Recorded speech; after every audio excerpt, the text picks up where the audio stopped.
guys, Matt from National Student. I'm joined today by CJ Ramone, obviously from the legendary Ramones, and his solo project as well. How's it going, man? How are you? It's going good. Busy as I've been since the Ramones retired this year. And this is the first date of your UK tour, is that right? Yes, first day of the UK tour. We played a festival last night in Sweden, about 4 hours north. Was it north? It was 4 hours from Stockholm anyway. But little town. It was a pretty good sized festival though. We had a good time. It was a warm up. But we just finished up 5 weeks in Europe. After that, we went home, jumped right in the van, literally at the airport. One of our crew guys brought the van to the airport loaded. We jumped right in the van and then started 2 weeks through the States. Got home from that and had a couple days off and flew over to Panama for a one-off. And then had about 2 weeks before we started this one. So busy yes, year. Yes, of course. And of course you're out on the road because you've got your new album out, American Beauty, came out in March time-ish. And I want to talk about the title first off, American Beauty. Is that like an in-joke considering how satirical it is, or is that... I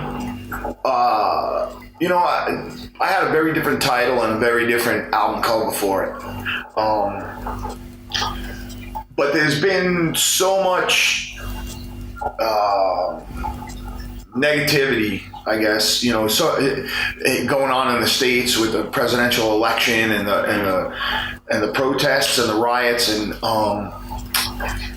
I think I just elected not to throw more gas on the fire. Yeah.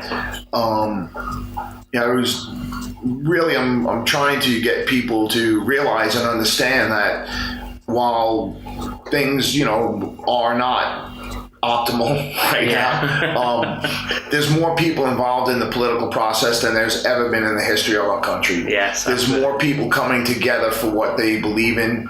There are things happening, even when things are bad, there are things that happen that are that are good, that are important, that are beautiful, in fact. And that's kind of the way I looked at it. I'm really not a very political person. I'm really not. And that doesn't mean I don't pay attention to politics. I pay very close attention to politics. But I think at the States we're at a point where politics have become as divisive as anything else. And it seems the left has gone very left and the right has gone very right. True, very true. And I've always considered myself a centrist. I've always been like just the best person for the job kind of attitude towards it. Different time periods, you need a different type of person in the office. And that's always been my stance. And people say, well, that's not really a stance. I mean, it is a stance. You know what I mean? You can't have everybody on the right or the left, because then nothing can get done. And that's really what we've had going on for a while. But I think with our last president, President Obama, things had gone, pretty far left. Yes. And I wouldn't say extremely left, but they definitely swung left. And now what's happening is you're getting a just as wide a swing to the right. Yes. What I suspect and what I hope is that after President Trump's time is up in office, is people will realize and understand that we really need to have a centrist in there. We really need somebody who's going to be able to get something done. So the middle ground. Yeah, exactly. Yeah. Because we can't keep swinging back left and right, because what happens is the arc becomes even wider and wider and wider, and that's when you end up in a really bad spot. But so that, and that was kind of the thinking behind my, behind the title of the record and even the cover. I had seen the original woodblock print of that floral design on Instagram, and I contacted the artist and I loved it, and I said I want to buy it. And it turned out that she does woodcut art, and I instantly became a fan. Her and her husband are both artists, in fact. after I bought it from her, I asked her if she'd be interested in doing the album cover, and I told her what my idea was, and she said she would love to, and I had her, and so she did the album cover, and I felt like the title and the album cover together, and even though there's a Grateful Dead record called American Beauty, and people reminded me of that, and I knew that and understood it completely when I named the record. I just felt like it was a good way to make a positive statement, and the music, even the music is it's kind of trying to get people to stop and take a breath and remember that life is not politics, and what makes us different in our opinions and everything else is doesn't need to keep us apart all the time for everything, I'd like to see as many different types of people in the crowd as I possibly can when I look out to the audience, and I feel like that's the way to do it is just to keep doing what I'm doing, just stay the course. I've always been a centrist. I don't see anything changing with that. In fact, the older I get, I think the more towards the middle I get. Yeah. But that comes from seeing trends come and go and political parties come and go and all that. I mean, I got 51 years on the planet, so I've seen a few presidents, and I've seen what happens. And the good thing is about our system is the longest they're going to be there is 8 years. True. There's a lot that they can do in 8 years, absolutely, but very little of it can't be undone. Yeah. That's the good part of it. Yeah. So, and you hate to see the next president have to come in and spend the first 2 years undoing the last 8 or the last 4. But unfortunately, that's kind of a trend that we've had. And like I said, my hope is that people are going to understand that we have to really have more common ground between the two parties and have a good centrist candidate in there making the decisions. Yeah. And this is obviously your third solo album, I believe? Third, yeah. Yeah. Your first album came out in 2012. 2012, yeah. Yeah. So why was that the right time for CJ Ramone to start going solo, do you think? Well, a couple of things happened. I had left music for a good long time, just around the late 90s, early 2000s. I left. I had a family and ended up a single dad for a while. Right. And I went back to work.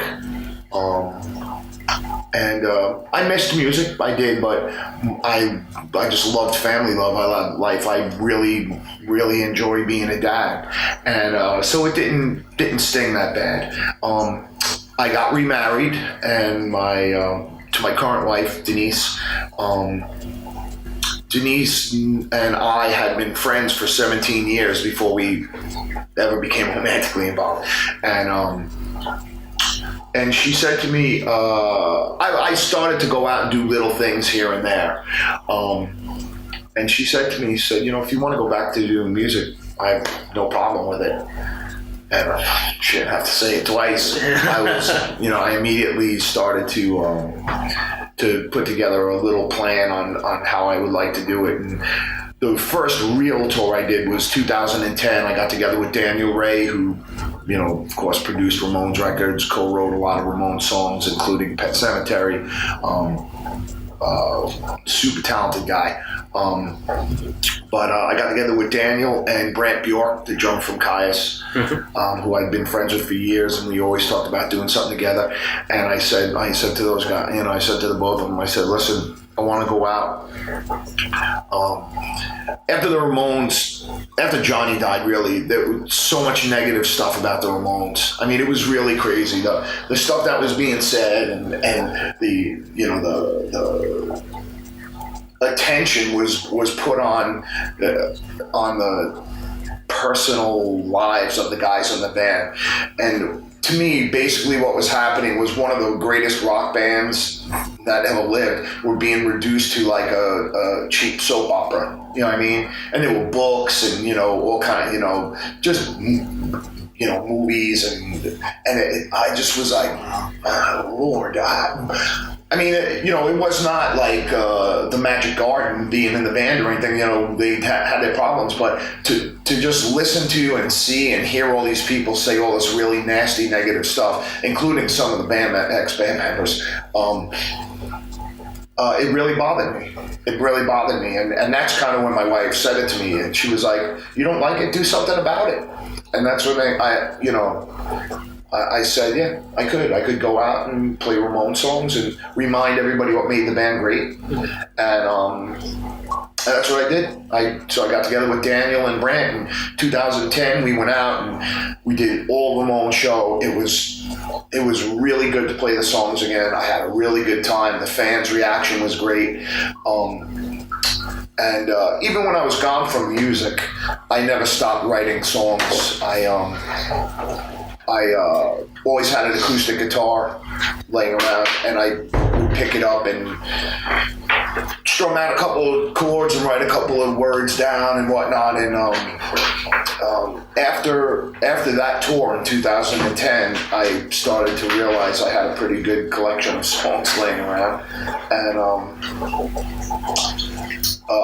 and that's when I decided, I think I'm going to put out a CJ Ramone solo record. And I actually recorded that album, Reconquista. I actually recorded it 3 times. Wow, okay. Recorded it 3 times because that was the kind of the problem. That was the reason I didn't call my first band Los Gusanos. I didn't call myself CJ Ramone in that band. In Bad Chopper, I went as CJ Ward also, because while I like those songs and I'm very proud of those records and I like them a lot, I didn't feel like they were on a par with a Ramones record. I didn't feel like they were in the same class at all. But that batch of songs that I had for Reconquista, I really felt good about them, and lyrically, some of the songs dealt directly with my time in the band. Songs like Three Angels and a couple of the other ones, that was the first time I felt like, yeah, I think if I had these songs and the Ramones were still around, I think most of those songs would have made it onto a Ramones record, and that was, enough for me to get to the studio and be committed to doing it. Like I said, I recorded it 3 times. The first 2 times, I just wasn't happy with it, and I finally ended up getting in touch with my buddy Steve Soto, who plays for the Adolescents, and I said to Steve, brother, I've recorded this record twice, and I'm only going to be able to do it one more time. I said,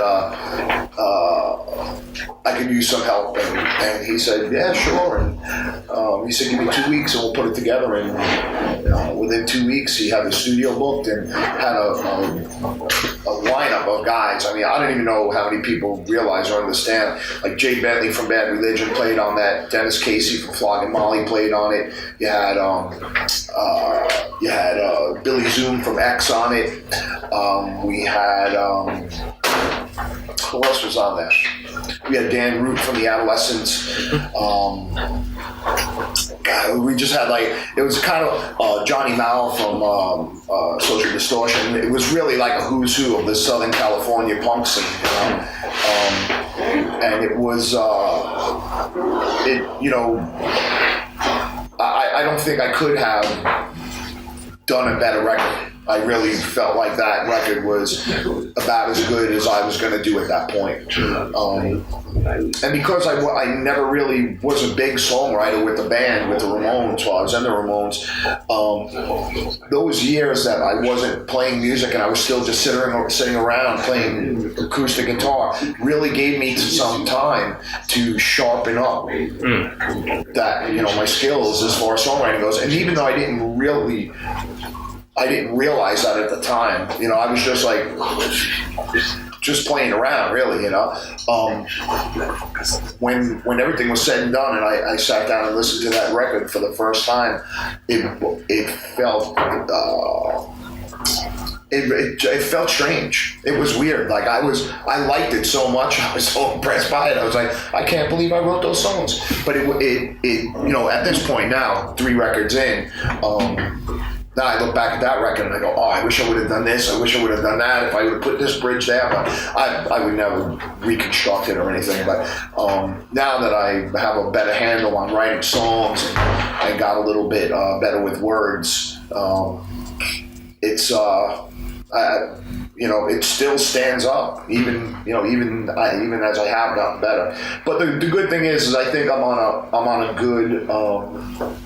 good path. My songwriting, my singing, my playing, everything has gotten better since I put that record out. So even at 51 years old, it's still getting better. I'm still learning and getting better. So it's good. It's good. I found it interesting earlier when you brought up the South California punk scene, and at least when we in the UK, when we think of American punk, we tend to think of your hometown in New York. Is there still a scene there, or is it still as thriving as it was when you were starting out? I think New York, there'll always be a small scene in New York, punk and rock scene, but it will always be small. New York is too trendy to really support anything long-term and big. It really is, money is king in New York. Yes. You see, they let CBGBs be shut down, and they've slowly but surely chased the entire music scene out of New York City, so that there's very few venues left if you draw under 300 people. Right. It all went out to Brooklyn, but now, just like New York City, Brooklyn has become very trendy, and the new, it's not even new, it's been going on for a long time, and now they're starting to chase the clubs out of Brooklyn, so they're slowly moving out towards Queens. New York's never going to really fully support anything unless it's on top and making a lot of money. That's the problem. And in one way or another, punk has survived for over 40 years now as a genre of music. What do you think it is about that music that's made it endure so long, longer than so many other styles of music in history? Well, it kind of depends on what kind of punk we're talking about, because I'm from the East Coast. Punk rock was not political on the East Coast. Punk rock had more to do with people who did things their way. If you look at the CBGB scene that the Ramones came out of, you had the Ramones, the Talking Heads, Blondie, Television. You had the voice of Ricky Bell. There was this amazing group of talented people, but none of them sounded anything alike. None of them had anything in common, just about. The Dead Boys, but of course they were from Ohio, but made New York their home. So not much in the way of politics. It was really just people who did things their way. It had a very different look. All of those bands didn't even look the same. The Ramones had the jackets and the jeans and the sneakers and the bowl haircuts. The Talking Heads had their whole own look, the way they dressed and acted on stage. Blondie, of course, Debbie being the gorgeous, beautiful punk rock diva that she is, really went through several changes in how she looked. She was very fashion conscious, went from trashy to super glamorous, and pulled them all off flawlessly. So the punk rock that I grew up with, I think endures strictly because the music itself was really, really good. Yeah. Really good. I mean, that is, those bands really have some of the greatest music ever produced, you know what I mean? If you take a look at the West Coast, and I should say too, the other New York scene, the only other big New York scene, legitimate, successful New York scene to ever come out of New York was the hardcore scene. Yes, I was going to say, yeah. So the hardcore scene now, and the California punk and hardcore scene have have a couple of things in common. Fast and loud, youth oriented, us against them. Yep. Very political. All things that young people tend to latch onto. Not always because they believe wholeheartedly in the political views or anything like that, but raging hormones, teenage angst, all that stuff, they need somewhere to be able to express that and get it out, you know what I mean? And that's the beauty of punk rock, is that it actually gave kids like a place to go and do that somewhat constructively, slam dancing and dressing however they wanted. And I think as long as you have pissed off teenagers, angry kids, you're going to have hardcore and punk rock. You're gonna have it, you know. Metal kids, a lot of times are nearly identical. It's just a different style of music. Yeah. They just go for a different same style sort of music. of angst. Yep. Yeah. But it's still the angst thing. So I think it's safe to say that punk rock is going to be around for a long time. Absolutely. And even if even if the scene, I've seen a lot of scenes come and go, music scenes, a lot of different styles of music come and go. Punk rock, rock and roll, heavy metal, they contract. They always do. They contract for they'll contract a decade, sometimes 25 years. They'll really get small and the scene will shrink up, and there's just remnants of it really that are left. But it always comes back. Absolutely. It always comes back. Absolutely. And it has nothing to do with record company trends. It has nothing to do with any of that. Of course, now, record companies really don't have much control over anything anymore. That's the internet, that is. Yeah. And yet, punk rock and heavy metal and hardcore. And, I mean, hardcore is probably bigger now than it ever was. Yeah. I see Agnostic Front headlining festivals, you know what I mean? Or who was that we just played with? Sick of It All? Sick of It All and Suicidal Tendencies. Yeah. Like we see these bands, I saw some of those bands, Sick of It All and Agnostic Front. I saw them a long time ago when they were part of just the New York scene. You know what I mean? And now there's a huge worldwide hardcore scene, and they're like the granddaddies of it. They are like the guys, you know. And it's really it's really because you will always have pissed off kids. Yeah. You know what I mean? It's part of growing up. It's hormones and coming into that age when you finally recognize the unfairness in the world and the pain and suffering. And it when you're a teenager, when you're a child, you tend to see the world, you know, very pure and beautiful, and you see good things if you've had a decent upbringing. Yes. So when you hit your teens and suddenly you realize, wow, there's some really shitty stuff that goes on in the world, and that's like a shock to your system almost, you know. And that's where a lot of the angst comes from. Is suddenly, you know, everyone's not going, oh, what a cute kid, oh, come out, you know. Suddenly you're a pain in the ass, and you know, so it's a shock to your system. And I think, you know, that's it's really just prepares you to get out on your own in the world. It's just a stage that everyone has to go through. But like I said, it's what pretty much guarantees the survival of punk rock and hardcore and heavy metal. And when you're a teenager as well, like there's also that search for identity. Like it's like you're not a kid anymore. You're trying to find who you are. That's something that must connect with the punk ethos as well. Absolutely. And it's kind of one thing that kind of happened that I wasn't real happy about in the scene. You know, when I was younger, like there was no uniform.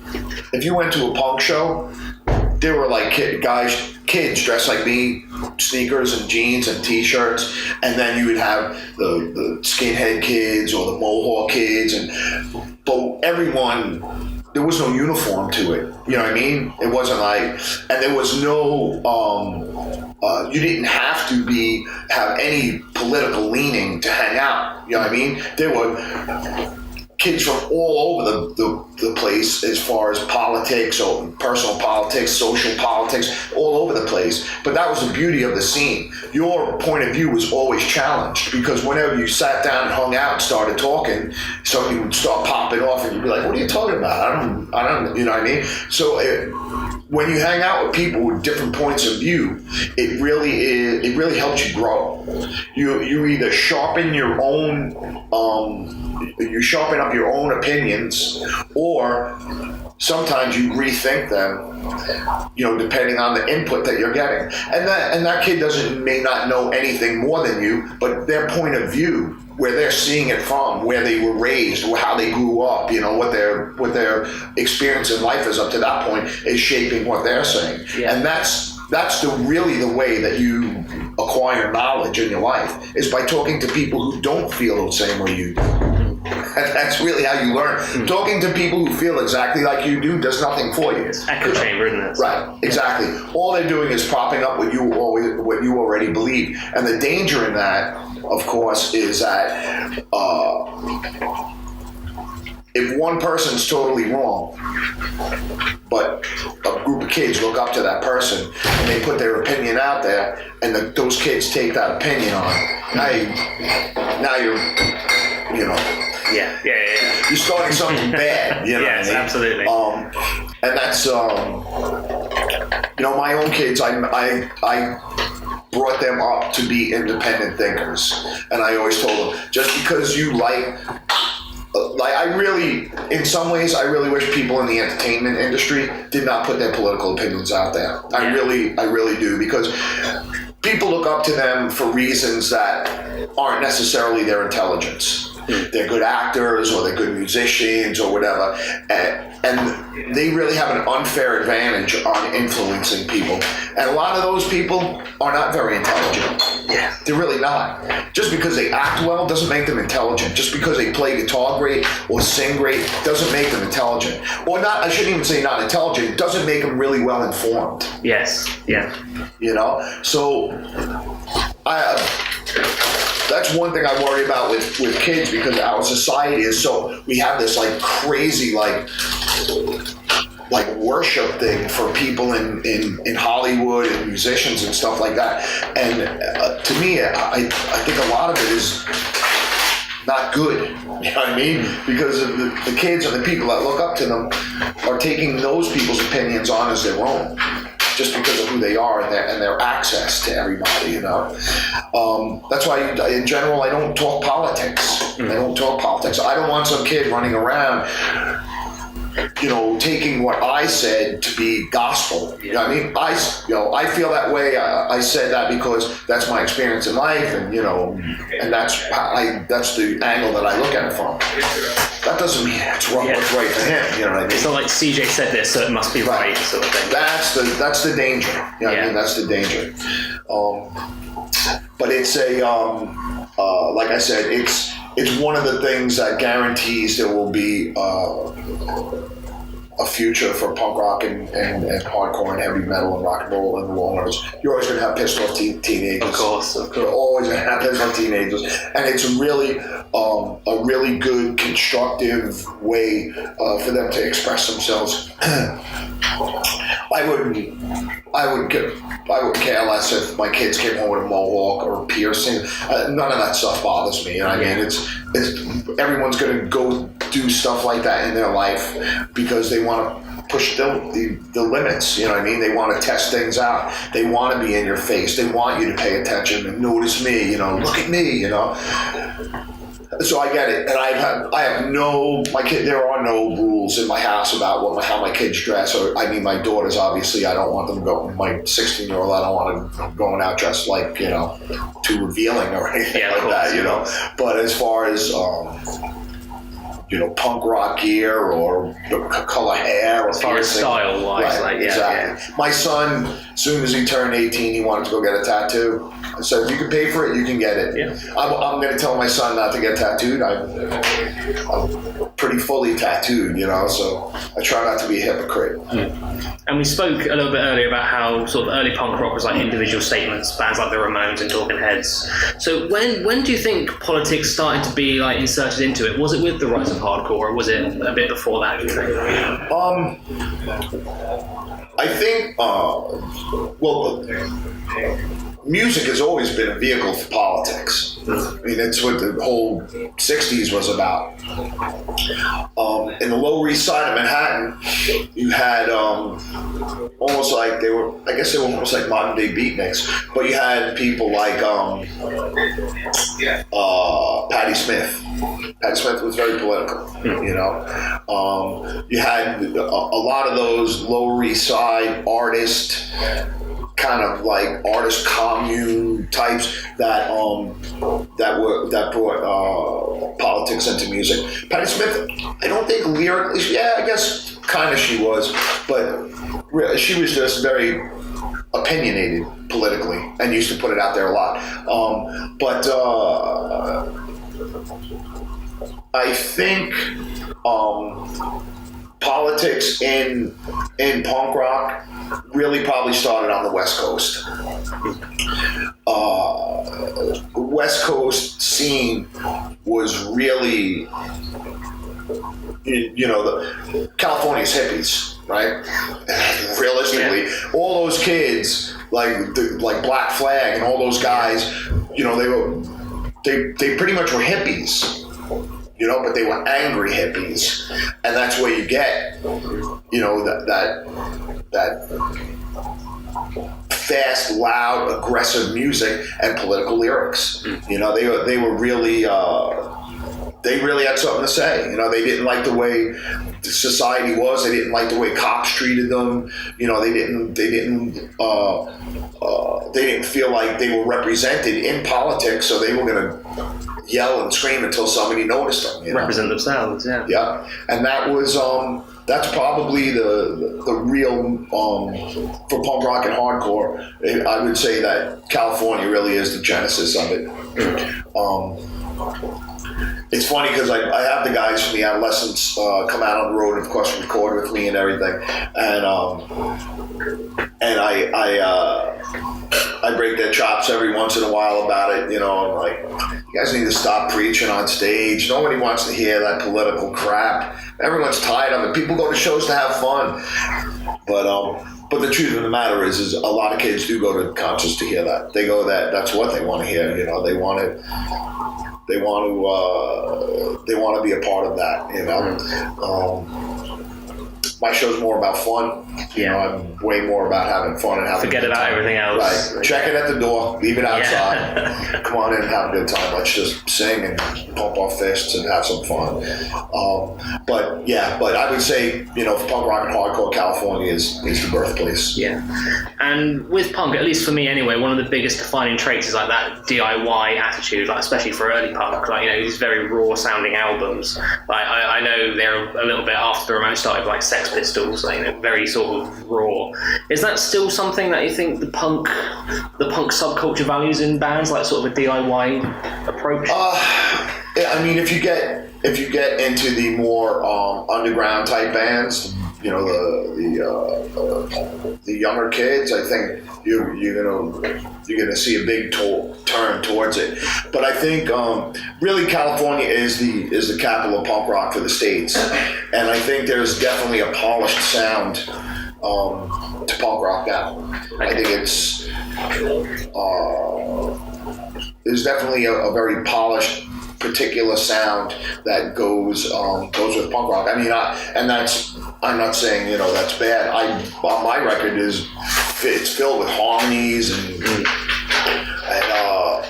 and some real good guitar playing and stuff. It's not as raw, but the thing about it is I'm an older guy too. You know what I mean? I still have stuff to be pissed off about. I'm not saying I don't see the unfairness in the world and the negativity and everything else. But it would be, I would not be honest if I went out on stage and tried to pretend like I was pissed off and mad. I mean, at this point, I'm really writing songs about stuff that are near and dear to my heart, and just some stuff. Sometimes it's just funny stuff. Just I'll come up with a couple of words, and I like the way the cadence, the way they, I string them together. Was that where Girlfriend in the Graveyard sort of came from? Yeah. So Girlfriend in the Graveyard is a good example. I on this record on American Beauty, I had been writing songs since we recorded the second album, Last Chance to Dance, and I just used my telephone. I used voice messaging on it, and I turned it on, and I would record little things here and there. So I was pretty comfortable that I had enough material for American Beauty. And I waited to actually put the ideas together.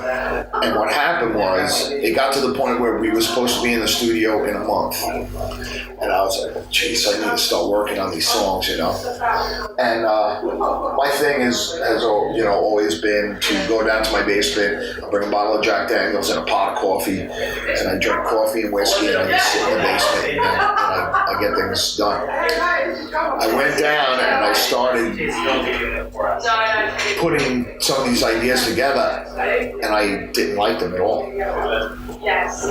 Sounded totally uninspired. The lyrics, I couldn't even believe that I ever considered them. And I was like, oh no, what am I gonna do? I said, I just need to work on it a little bit. Let me do it. And I spent a couple days, maybe a week, trying to polish the songs, and it just didn't work. And now I was just a few weeks away from the date we're supposed to be in the studio, and I had nothing. I had no record. So I went back to my old thing, and I got the whiskey and the coffee, and every night after my kids and my wife were in bed, I went down to the basement and I started pumping out songs. I had a little problem getting, had a little bit of writer's block, I guess. So I grabbed my laptop, and I figured, I've always been into like the old Hammer movies, vampire movies and stuff. Yeah, great film. And I said, let me just put on a movie and shake myself up a little bit. So I started watching, I think it was 1970 AD or something like that. But in that movie is a gal choosing a whole bunch of the movies. She was incredibly beautiful girl, and she was always my favorite. And I instantly just got inspired to write Girlfriend in the Graveyard. And I mean, literally, the lyrics just kind of poured out. The music was in my head, and it turned out to be one of my favorite songs on the record. Yeah, it's a great song. But it's Caroline Munro, by the way, is the actress. Yes. She's English too, I think. Yes. Yeah, I think so. Yeah. So sometimes it takes a little bit of something just to get the ball rolling, and then once I had a song completed and everything, all of a sudden the songs just start coming. Now they start coming out, and there was. Is it like a domino effect? Say again? Is it like a domino effect? Yeah. Yeah. I always, the best way for me to explain it is like, there's a door in my brain that when I'm writing and I really hit like a stride, it's like, it's almost like the door between your subconscious and your conscious, and like these ideas start coming out, and sometimes you get whole songs that just come out like, almost like they're pre-written, like they're already written, and they just come out. And it's I know when I'm writing good songs, because they start coming out like that. They start coming out in big pieces or entire songs, and the lyrics just start. They just start popping in my head, and so I'll just have like a little phrase that I wrote down, and I'll look at it, and all of a sudden I can see a whole story on the paper. So it's interesting. And that's kind of the stuff now, I guess. like I was saying before about, it's hard for me to get up on stage and pretend that I'm pissed off and I'm angry and I'm gonna just sing songs about, how I hate my country or whatever.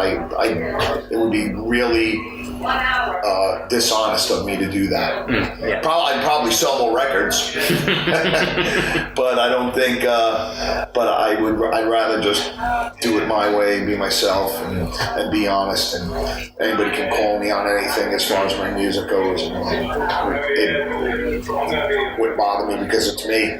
Yeah, exactly. Yeah. I'm not trying to be something I'm not. I'm not putting out there opinions out there that aren't my own. I have one unfortunate thing happen on the song "Moral to the Story." It's about two of the guys that I mentioned. The first two guys I mentioned in the song, guys I grew up with. The guy at the end of the story is actually a kid that worked for the Ramones for a while, who OD'd on heroin. But the song itself is about keeping the memory of your friends alive by talking about them and telling stories. And my one buddy who committed suicide, shot himself in the head, his family heard the song and they were really upset by it. And hey, how you doing? His family heard the song and were really upset by it, and I felt so bad. But I tried to explain to them, because he committed suicide, nobody ever talks about him. I mean, literally, nobody ever talks about him. And I always thought that was sad. Yeah, he died in a really bad way. But I was friends with the guy for a lot of years, and the only way for me to kind of keep these guys alive is to sing about them and tell their story and not let them be forgotten. Yeah. So it was unfortunate that his family was upset about it, and I totally understood their point of view. And in fact, I didn't even think of it that way when I actually wrote the song. I thought they would see it as a tribute, but they did not see it that way. Okay. So I could chat with you all day, honestly, but one last question before we wrap up. Yeah, no problem. There's been a little bit of, I guess the word's controversy, sort of in the media recently about people wearing like T-shirts of bands they're not fans of, and you know where I'm going to go with this, aren't you? Yeah. That's something that's happened to the Ramones, I think, a fair bit. Yeah. So if you see people in like Ramones T-shirts that aren't fans of the band or something like that, what's your reaction? What does that make you? What does that make you think? Yeah, you really have to take for a fan, I'm sure that's as a fan, it's insulting. Yeah. You know what I mean? It really is. As a fan, it's insulting. But my view on it makes it. I think explains it in a way that some people don't understand. So there are few people in general who ever reach the iconic status. People like Elvis Presley, Marilyn Monroe, James Dean, people like that. Their images no longer belong to them. Pop culture sort of. Right. Yeah. Their images don't belong to them anymore. You know what I mean? They reached a level of notoriety, of fame, whatever you want to call it, that kind of goes beyond the borders of fandom and really bleeds into culture. You know what I mean? It becomes part of like the overall collective culture. And the Ramones, that logo has reached that status. Yeah, absolutely. The Ramones logo has reached that status. Every band that I see using that logo, and I've seen a lot of them, there's like a kind of like a boy band from England. I can't remember their name, but they even used the logo. One of my nieces is a fan. It wasn't One Direction, was it? Maybe it was. Oh no. But it might have been. Right. And they used the logo, and my little niece went to a show and bought the shirt and came to my house, and she was like, "Look, Uncle, they have this logo like the Ramones." And I was like, "Wow." I was like, "Wow." Everybody has used it, but to me, that just shows the iconic status the Ramones achieved. You know what I mean? Well, that logo anyway. It is, you know, it's for the kids in the punk rock and the hardcore scene and rock and roll scene. You have to have like the AC/DC shirt, the Guns N' Roses shirt, the Metallica shirt, the Ramones shirt. You know what I mean? There's like iconic bands whose shirts you have to have. You know. So it's a to me, it's really not an insult. You know, to me, it's just indicative of that the Ramones have kind of moved into that status, and that's a beautiful thing. You know, it would have been nice if it would have happened when they were alive, but it seems that death ensures that, you know, it really seems that, you know, nobody makes it to that status while they're alive. You know, they don't make it to that status when they're alive. It just seems that death kind of ensures that. Yeah.